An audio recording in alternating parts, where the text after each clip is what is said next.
금요일 날은 찬양도 좀 마음껏 하고 많이 해야 되는데, 그러니까 코로나가 다 끝나면 그때 찬양 뜨겁게 많이 했으면 좋겠습니다. 하나님의 말씀은 마가복음 5장 38절부터 42절까지 같이 읽겠습니다. 회당장의 집에 함께 가사 떠드는 것과 사람들이 울며 심히 통곡함을 보시고 들어가서 그들에게 이르시되 너희가 어찌하여 떠들며 우느냐? 이 아이가 죽은 것이 아니라 잔다 하시니 그들이 비웃더라. 예수께서 그들을 다 내보내신 후에 아이의 부모와 또 자기와 함께한 자들을 데리시고 아이 있는 곳에 들어가사 그 아이의 손을 잡고 이르시되 달리다굼 하시니 번역하면 곧 내가 내게 말하노니 소녀야 일어나라 하심이라. 소녀가 곧 일어나서 걸으니 나이가 12살이라 사람들이 곧 크게 놀라고 놀라거늘. 아멘. 할렐루야. 오늘은 이 말씀을 통해서 회당장의 12살짜리 딸을 살리신 예수님의 기적에 대해서 말씀을 나누려고 합니다. 지난주 금요일에 나눈 이야기가 혈루병을 앓던 여인 이야기였죠. 이 여인이 예수님을 만나는 것이 바로 예수님이 이 회당장과 이 회당장의 딸을 고쳐주시기 위해서 회당장의 집에 가는 길 중간이었어요.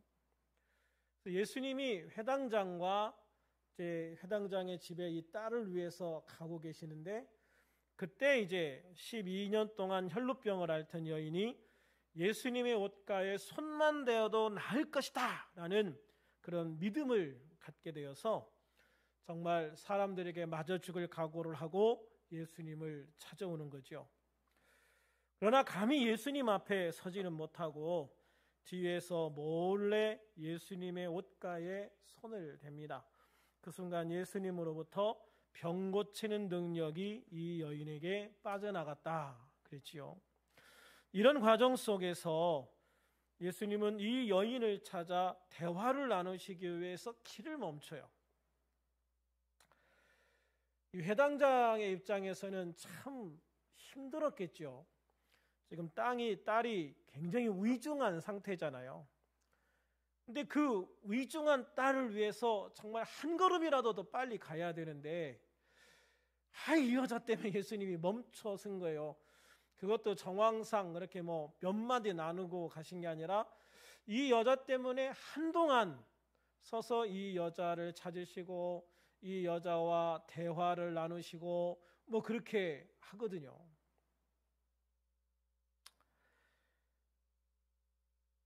그런데 이 여인과 대화를 나누시는 중간에 회당장의 집에서 사람들이 와서 이미 딸이 죽었다라고 말을 합니다. 회당장은 아마 절망하지 않았을까라는 생각을 해요. 사랑하는 딸이 예수님을 만나보지도 못하고 죽은 거예요. 아버지 입장에서는 그 중간에 길을 멈추었던 예수님이 원망스러울 수도 있었을 건데 예수님께는 어쨌든 한마디도 안 하지요. 예수님께 길 재촉하는 말도 안 하고 또 이 딸이 죽었다는 말을 들었을 때 예수님을 원망하지도 않아요. 그러나 이 회당장에게는 아마 굉장히 큰 좌절의 시간이 아니었을까, 절망의 시간이 아니었을까라는 생각을 해요. 그런데 그때 예수님이 이 회당장을 보시고 하시는 말씀이 뭐냐면 36절에서 두려워 말고 믿기만 하라 라고 말씀을 하시거든요. 두려워 말고 믿기만 하라. 나만 믿어. 나만 믿어. 나만 믿어. 네 딸이 죽었다고 실망하지 마. 좌절하지 마. 나 믿지? 나만 믿어라. 두려워하지 말고 믿기만 하라. 이렇게 말씀을 하시는 거예요. 예수님에겐 죽은 자를 살리시는 하나님의 능력이 함께 하시기 때문이죠. 그러므로 우리들은 어떤 상황에서도 놀라거나 두려워하지 말아야 될 줄로 믿습니다. 하나님은 모세의 뒤를 이은 여호수아에게 1장 9절에서 이렇게 말씀을 하세요. 내가 내게 명령한 것이 아니냐? 강하고 담대하라. 두려워 말며 놀라지 말라. 두려워 말며 놀라지 마라. 내가 어디로 가든지 내 하나님 여호와가 너와 함께 하느니라. 그러니까 쉽게 말하면 내가 너와 어디 가든지 함께 갈 테니까 담대해. 내가 너와 함께 있잖아. 내가 너와 함께 있잖아. 담대해라. 어떤 상황에서도 두려워하거나 놀라지 말라라고 말씀을 하시는 거죠. 이처럼 우리가 강하고 담대할 수 있는 것은 하나님이 우리와 함께 하심을 믿기 때문인 줄로 믿습니다. 예수님은 하나님이시고 하나님의 아들이시지만 또한 현재 인간의 육신을 입고 있는 상태잖아요. 그래서 예수님께도 성령의 임재하심이, 성령의 역사하심이 필요했다라고 말씀을 하고 있어요. 사도행전 10장 38절에 보면 하나님이 나사렛 예수에게 성령과 능력을 기름 붓듯 하셨음에 하나님 아버지께서 그 아들 예수에게 성령과 능력을 기름 붓듯 부어주셨다. 아멘. 그래서 그가 두루 다니며 선한 일을 행하시고 마귀에게 눌린 사람을 고치셨으니 이는 하나님이 함께 하셨습니다. 아멘. 우리에게도 하나님이 함께 하시는 줄로 믿습니다. 우리에게도 주의 성령과 능력의 기름을 부어주실 것을 믿습니다. 우리가 주의 성령과 능력의 기름 부음을 구하는 자가 돼야 돼요. 우리가 예수를 믿으면서 그냥 뭐 되는 대로 믿지, 이게 사실 제일 안 좋은 자세거든요. 예수님을 믿으면, 기왕에 예수님을 믿으면 우리는 정말 더 적극적으로 예수님께 매달릴 수 있는 사람이 돼야 되고 우리 주님 안에서 최선을 다할 수 있는 사람이 돼야 돼요.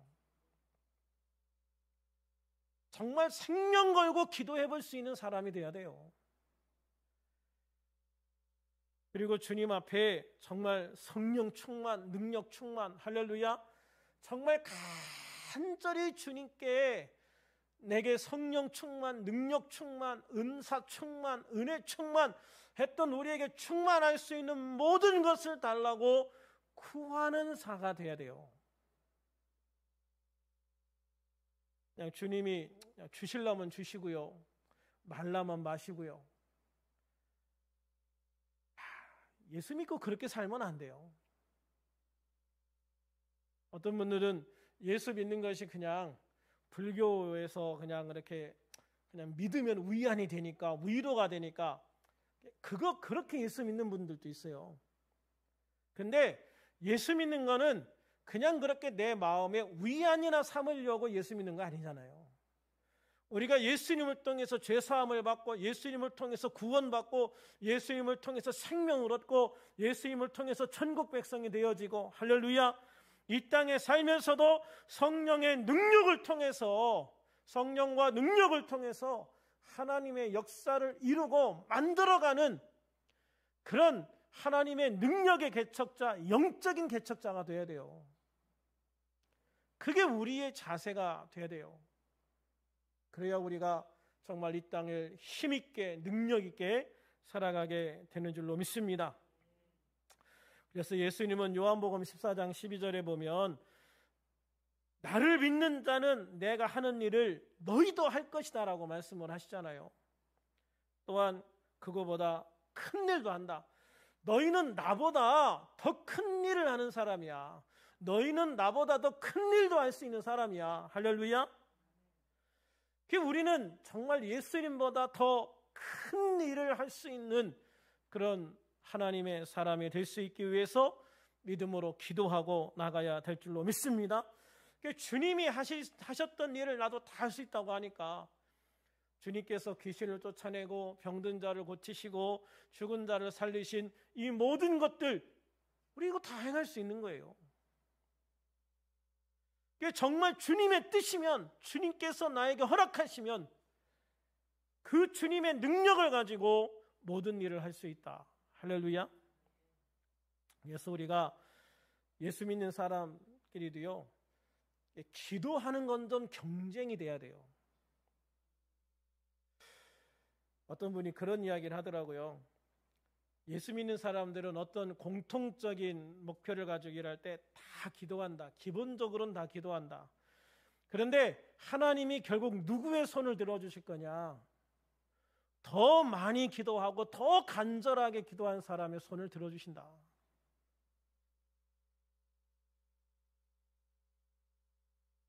천국 가서 예수님 앞에 좀 물어봐야 확실하게 알겠지만, 제가 생각해도 그런 것 같아요.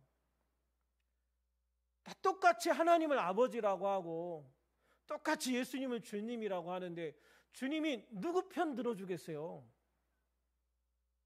더 많이 기도하고 더 주님 앞에 나오고 더 주님 앞에 매달리는 사람. 자식들도 똑같지만요. 어떤 자식은 부모의 혜택을 더 많이 받아요. 어떤 자식일까요? 부모에게 요구를 많이 하는 자식이 많이 누려요. 부모님이 무언가 좀 해주려고 해도 에이 괜찮아요 아버지 안 해주셔도 돼요. 친구 목사님이 그런 이야기를 하더라고. 얘기하면서 우리 친구 목사님은 장남인데 아버지가 이렇게 뭐 도와줄까 그러면 아버님 힘드실까 봐 아버지 괜찮아요. 안 도와주셔도 돼요. 저 혼자 할 수 있어요. 늘 그렇게 했대요. 그래서 자기는 부모님 앞에 뭔가 도움을 받아본 게 하나도 없대요. 심지어 결혼할 때도 자기가 막 일을 하고 아르바이트를 하고 그 목사님은 또 일반적으로 사회생활을 한 10년 하다가 목회를 했기 때문에 그 더 벌어놓은 돈으로 결혼도 하고 그것도 뭐 전세자금도 하고 다 하면서 실질적으로 부모님 앞에 돈을 받아 써본 적이 없대요. 고등학교 졸업하고 이후부터는. 자기는 늘 그렇게 살았는데 어느 날 보니까 자기 동생은 얘기해 보니까 형, 난 아르바이트 해본 적이 없어. 난 우리 아버지가 나 학비 다 내주셨는데 나 전세 얻을 때 우리 아버지가 전세금 줬는데 결혼할 때 아버지가 줬는데 아버지가 이번에 집 살 때 더 보태라고 또 얼마 줬는데 가만히 생각해 보니까 막 화가 나더라는 거예요. 아버지 너무한다. 왜 아버지는 나한테는 하나도 안 주셨으면서 내 동생한테는 이렇게 많은 것들을 주셨을까? 그래가지고 마음 먹고 아버지한테 아버지 돌아가시기 전에 서운한 마음을 풀어야 되겠다 싶어서 아버지한테 얘기했대요. 아버지는 왜 작은 애한테는 그렇게 학비도 내주시고 전세 얻을 돈도 주시고 결혼할 비용도 주시고 또 이번에 집 살 때 뭐 보태라고 돈도 주셨다는데 아버지 왜 저는 한 번도 아버지한테 돈 받은 기억이 없을까요? 굉장히 서운한 마음으로 얘기한 거예요. 그랬더니 아버지가 되려 그러대요. 나는 오히려 너한테 너무 서운했어. 나 너한테 뭔가 주려고 매번 얘기했다. 너 대학교 다닐 때도 또 아르바이트 하지 말고 열심히 공부해. 유학 가게 되면 내가 유학 비용도 내줄게. 너한테 분명히 그랬잖아. 근데 너 한 번도 대학 등록금 달라고 안 하고 아버지 제가 돈 벌어서 할게요.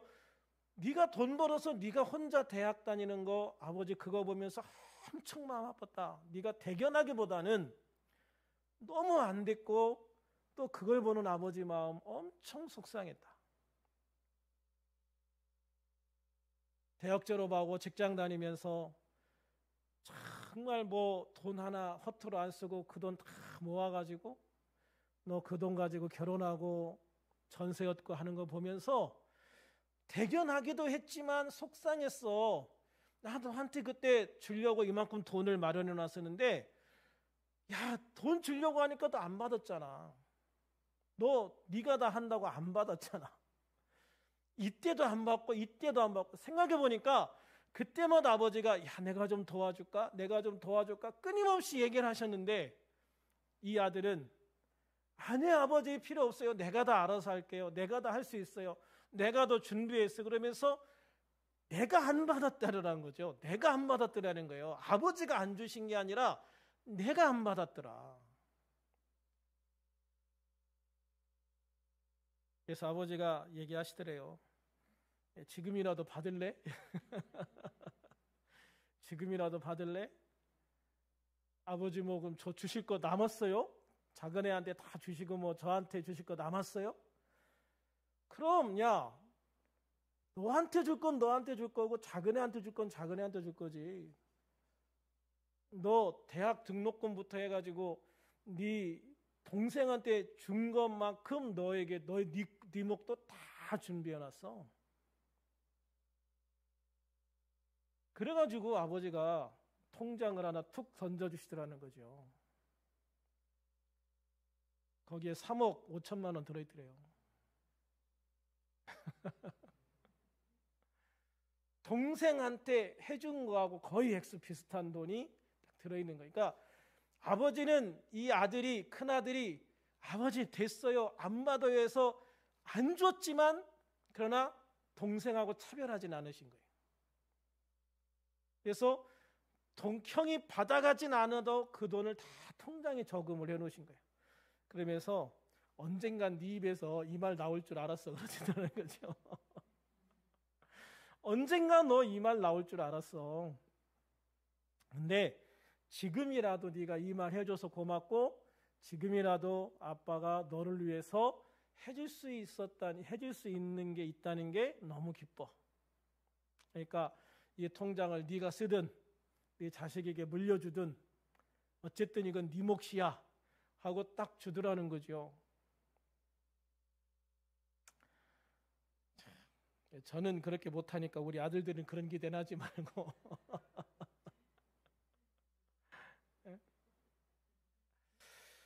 근데 그 친구 이야기를 들으면서 오늘 설교 준비하는데 그 생각이 나는 거예요. 그래, 아버지는 늘 줄 능력만 되면 주고 싶어요. 그죠? 저도 우리 아이들에게 뭔가 능력만 되면 뭔가 해주고 싶어요. 뭔가 뭐 맛있는 거 먹고 싶다고 하면 뭐 사주고 싶고 뭐 갖고 싶다면 사주고 싶고 없어서 못 해주는 거죠. 있으면 또 해줄 수 있는 한도 안에서는 다 해주고 싶은 게 부모 마음이란 말이죠. 그래서 어떤 자식이 아버지의 도움을 많이 받느냐, 맨날 달라고 쫄르는 아들이 많이 받더라. 쫄르는 아들이. 우리 영적인 생활에서도 똑같은 것 같아요. 정말 하나님 앞에 늘 기도하고 늘 주님 앞에 부르짖어 구하는 사람이 많이 받는 거예요. 에이, 하나님 필요 없어요. 난 하나님 은혜도 필요 없고 하나님의 능력도 필요 없고 그냥 예수 믿고 나중에 천국만 가면 됩니다. 그러고 살면 천국은 가겠죠. 근데 천국 가가지고 그 목사님처럼 아버지한테 아버지 나한테는 왜 안 줬어? 이런 얘기 그때 가서 할지도 몰라요. 근데 그때 진짜 억울한 거는 그 아들이 아니라 아버지가 억울하다. 난 주려고 그랬는데 안 받은 게 닌데 네가 안 받아놓고 네가 필요 없다고 하고 네가 안 줘도 된다고 하고 왜 안 줬냐고 얘기하냐 이거죠. 할렐루야. 우리에게도 정말 성령 충만, 능력 충만, 은혜 충만, 은사 충만, 할렐루야, 하나님의 크신 은혜를 구하고 능력을 구하고 은사를 구하고 또 우리가 필요한 것들 때로는 생명 걸고 구하고 안 되면 뭐 40일 금식기를 하든 어떻게 하든 구하고 할렐루야, 그렇게 주님 앞에 구하고 받을 수 있는 우리들이 되기를 주님의 이름으로 축원합니다. 회당장의 딸이 죽었다는 소식을 들은 그 이후의 과정을 보면 회당장에게는 자신의 딸을 살리신 예수님에 대한 기본적인 믿음이 있었다라는 것을 보게 돼요. 우리 주님은 믿음이 있는 자를 도와주세요. 구하는 자를 도와주시지만 두 번째로는 믿음이 있는 자를 도와주신다. 하나님은 이사야 41장 10절에서 보면 참으로 너를 도와주리라 이렇게 말씀하거든요. 나 진짜 너를 도와줄 거야. 참으로, 진짜로 그 말이잖아요. 나 진짜 너를 도와주고 싶어. 난 진짜 너를 도와주는 하나님이야. 그러니까 놀라지 말고 두려워하지 마라. 내가 너와 함께 있잖아. 할렐루야. 내가 나의 의로운 오른손으로 너를 딱 붙잡고 내가 너를 도와줄게. 하나님, 그런 하나님이시잖아요. 그래서 하나님은 하나님을 믿는 성도의 하나님이심을 믿으시길 바랍니다. 하나님은 하나님을 믿는 성도를 굳세게 하십니다. 하나님은 하나님을 믿는 성도를 도와주시기를 원하시는 하나님이시다. 할렐루야. 우리의 삶에 그 하나님의 도우심을 많이 구하고 하나님의 도우심을 날마다 힘입을 수 있는 그런 우리들이 되기를 주님의 이름으로 축원합니다. 또 예수님은 회당장의 딸을 살리시기 전에 죽은 딸의 부모와 예수님의 제자들 외에 모든 사람들을 다 밖으로 내보내 버리십니다. 믿음이 없이 예수님의 말씀을 비웃는 사람들은 예수님의 역사에 아무런 도움이 안 돼요. 사람들이 죽었다고 했을 때 예수님은 아니야, 잔다라고 얘기하시잖아요. 예수님은 죽음을 잠에 비유하셔요. 예수님이 다시 살리실 거니까 그렇게 비유하기도 했지만 결과적으로 우리는 이 부활할 때 다시 깨어날 거기 때문에 또 천국 가가지고 우리가 영원히 그렇게 죽었다고 해서 그 육신적으로는 이렇게 잠자는 것 같고 영적으로는 하나님 나라 천국 가 있다가 다시 재림하실 때 육신의 부활을 통해서 다시 오잖아요. 그러니까 잠자다가 깨는 거하고 똑같은 현상으로 예수님이 이해하시고 말씀을 하시는 거거든요. 죽음을. 그런데 예수님이 이 소년은 죽은 게 아니라 잔다라고 하니까 예수님을 비웃어요. 그들이 비웃었더라. 그런데 여러분, 이렇게 비웃는 사람이 옆에 있으면요, 하나님의 역사를 일으키기가 참 어려워요. 진짜 어렵거든요. 어떤 집회 같은 데서도요, 딱 뒤에서 딱 팔짱 끼고 어떻게 하나 보자, 내가 어떻게 하나 한번 볼 거야, 이런 사람 한두 명 있으면요, 설교도 진짜 어렵고 그날 예배 자체가 참 힘든 경우들이 많아요. 정말 모든 사람들이 한 마음이 되어서 다 믿음으로 붙잡아도 이게 쉽지 않은 게 악한 영과의 싸움인데, 이렇게 부정적으로 비웃고 또 협조하지 않는 사람들이 거기 있어봐야 아무 도움이 안 되는 거예요. 이런 사람들은 다 내보내 버리시는 거예요. 그러니까 우리가 주님의 일을 할 때는 이런 협력자들이 필요해요. 함께 기도하고 함께 부르짖을 수 있는 협력자들이 필요해요. 방관자나 또는 방해하는 사람들은 필요하지 않아요. 우리들 교회는 전부 예수님의 협력자가 되시기를 주님의 이름으로 축원합니다. 주님의 동역자가 되시기를 축원합니다. 그래서 언제 어디에서든 주님이 너는 남아, 할렐루야, 너는 여기 있어, 나와 함께하자, 이런 사람이 돼야 돼요. 넌 좀 나가줄래? 이런 사람이 되면 안 됩니다.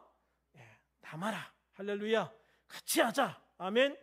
그럴 수 있는 우리들이 되기를 주님의 이름으로 축원합니다. 그래서 지금 딸이 살아나기를 간절히 바라고 예수님의 능력을 믿는 부모님과 또 예수님의 제자들이 딱 남아서 함께 기도하는 거예요. 마태복음 21장 21절에서 예수님은 믿음의 능력에 대해서 말씀을 하세요. 내가 진실로 너에게 이르노니 너희가 믿음이 있고 의심하지 아니하면 이 무화과 나무에 된 이런 일만 할 뿐 아니라 이 산더러 들려 바다에 던져지라 하여도 될 것이요. 여기에서 예수님이 굉장히 힘써 강조하는 단어가 있어요. 예수님이 말씀하셨을 때 분명히 이 부분을 강조하는 어투로 하셨을 거예요. 너희가 믿음이 있고 의심하지 아니하면, 믿음이 있고 의심하지 아니하면, 이게 중요하거든요. 믿음은 산을 옮기는 기적을 행할 수 있어요. 그런데 의심은 그 믿음을 무너뜨려 버려요. 의심하는 순간 믿음은 무너져요. 믿음은 분명히 산을 옮겨요. 그런데 그 믿음에 아주 약간의 의심이 들어와도 그 믿음은 무너져요. 그래서 우리 믿음의 가장 중요한 부분은 의심하지 않고 믿는 것인 줄로 믿습니다. 베드로는 물 위를 걸어오시는 예수님을 보고 예수님, 나도 물 위를 걷고 싶어요 라고 얘기하잖아요. 근데 예수님이 오라고 얘기하시죠. 오라고. 그러니까 베드로는 볼 것도 없이 뛰어내려가 가지고 예수님한테 가거든요. 근데 가다 보니까 아이고 아프사. 자기가 뛰어내린 데가 잔잔한 바다가 아니고 엄청난 파도가 지금 몰아치고 있는 그런 상황에서 뛰어내린 거예요. 자기가 걷고 있다 보니까 자기 발밑에 옆에 앞에 뒤에 엄청난 파도가 있는 거예요. 갑자기 그냥 쏙 빠져버리잖아요. 왜 빠졌을까요? 마태복음 14장 31절에서 예수님이 이런 말씀하십니다. 베드로를 붙잡으시면서 믿음이 작은 자요, 왜 의심하였느냐? 의심했다는 거죠. 예수님은 분명히 오라고 하셨고 자기가 지금 그 물 위를 걷고 있음에도 불구하고, 그죠?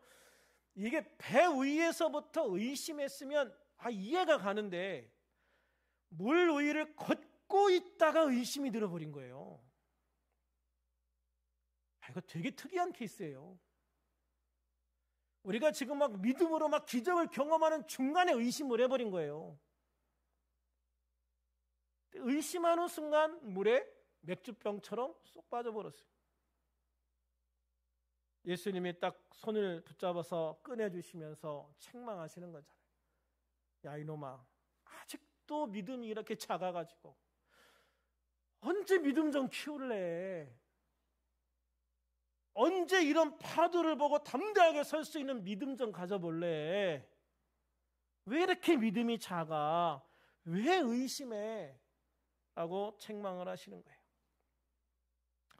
마태복음 28장 17절에도 보면은 부활하신 예수님을 보고 제자들이 경배하지만 아직도 의심하는 사람들이 있더라. 이게 무슨 말이냐면요, 부활하신 예수님을 지금 눈앞에 보고 있어요. 부활하신 예수님을 눈앞에 보고 있으면서도 의심하는 사람이 있더라. 그래서요, 어디에나 믿는 사람이 있고 의심하는 사람이 있어요. 어떤 상황에서도 믿는 사람은 믿고요, 어떤 상황에서도 안 믿는 사람은 안 믿어요. 이게 진짜 거시기해요. 그런데 하나님의 역사는 누구를 통해서 나타납니까? 항상 믿는 사람을 통해 나타나잖아요. 의심하는 믿음을 통해서는 아무것도 경험할 수 없고 아무것도 누리지 못한다. 아멘. 믿음을 통해 하나님의 역사를 누리고 하나님의 역사 안에 살아가는 우리들이 되기를, 주님의 기적 가운데 살아가는 우리들이 되기를 예수님의 이름으로 축원합니다. 예수님은 죽은 소녀의 손을 잡고 달리다굼 하면서 일으키십니다. 이 달리다굼이라는 말은 소녀야 일어나라 라는 뜻이거든요. 소녀야 일어나라. 저는 이 말씀이 예수님께서 지금 우리에게 하고 싶은 말씀이 아닐까라는 생각을 해봐요. 지금 우리들은 육체적으로 죽은 소녀보다 사실은 더 심각한 영적인 죽음의 직면에 있지 않은가, 영적인 잠에 빠져 있지는 않은가. 코로나라는 걸 핑계 삼아 우리의 신앙이 너무나도 나태해져 있고 너무나도 느슨해져 있고 너무나도 지금 밑바닥을 기고 있지는 않은가. 믿는 성도들의 육신의 죽음은 천국으로 이어져요. 근데 영적으로 잠들어 버리면 대책이 안 서는 거예요. 영적으로 죽어버리면 남는 게 절망밖에 없어요. 우리는 이 영적인 잠, 영적인 죽음에서 일어나야 될 줄로 믿습니다. 그래서 예수님께서 일어나라! 일어나라! 일어나라! 하실 때 예수님의 손을 잡고 영적으로 벌떡 일어나서 힘있게 주님 앞에 서 나갈 수 있는 우리들이 되어야 될 줄로 믿습니다. 예수님의 손을 잡아야 됩니다. 예수님을 믿어야 됩니다. 예수님의 말씀을 듣고 순종해야 합니다. 주님의 믿음으로 주님의 성령이 내 안에 충만해져야 되고 믿음으로 주님의 능력이 내 안에 충만해져야 됩니다. 기도와 말씀과 예배, 이 세 가지를 통해서 우리들은 예수님을 만날 수 있습니다. 예수님의 손을 잡을 수 있습니다. 예수님의 말씀을 들을 수 있습니다. 예수님의 말씀을 듣고 잠에서 깨어날 수 있습니다. 예수님을 만나 죽음에서 다시 일어설 수 있는 줄로 믿습니다. 사랑하는 여러분, 오늘 이 기도의 시간이 우리가 영적으로 깨어나는 시간이 되기를 소망합니다. 그리고 우리의 믿음이 회복되고 믿음이 강해지고 믿음이 커지는 시간이 되기를 소망합니다. 코로나 핑계로 잠들어 있던 신앙, 죽었던 우리의 믿음이 주님의 손 꼭 잡고 이 시간 다시 깨어나고 다시 살아나는 시간이 되어야 돼요. 교회에서도 또 가정에서 예배하는 분들도 함께 간절히 기도하는 시간을 가졌으면 좋겠어요.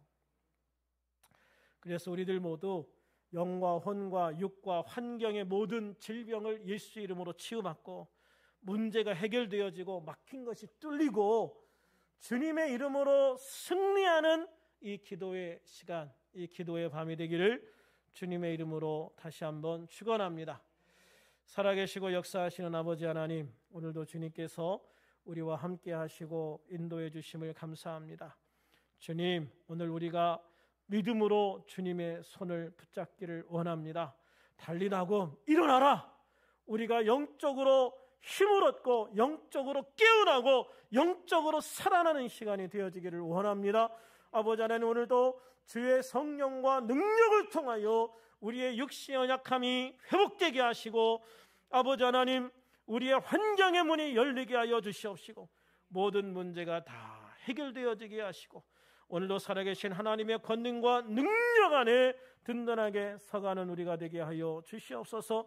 이 코로나로 인한 이 어려움들이 하루속히 끝나가게 하여 주시옵시고 아버지 하나님, 명절 연휴 기간 동안에 이 코로나가 다시 확산되지 않도록 막아 주시옵시고 특별히 교회들이 다시는 이 코로나 확산의 주범처럼 사람들에게 보이지 않도록 교회를 지키시고 인도하여 주시옵시며 우리 성도들을 지키시고 인도하여 주시어서 우리가 마음껏 예배하는데 부족함이 없도록 주님을 예배하고 주님을 찬양하고 마음껏 부르짖어 기도할 수 있는 우리들이 될 수 있도록 축복하여 주시옵소서.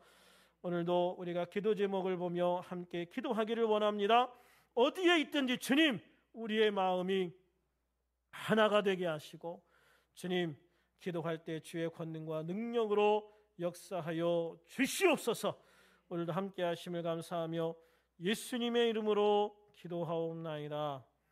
아멘. 우리 주님 크게 3번 부르고 동성으로 같이 한 20분 정도 전심으로 기도하겠습니다. 주여 주여 주여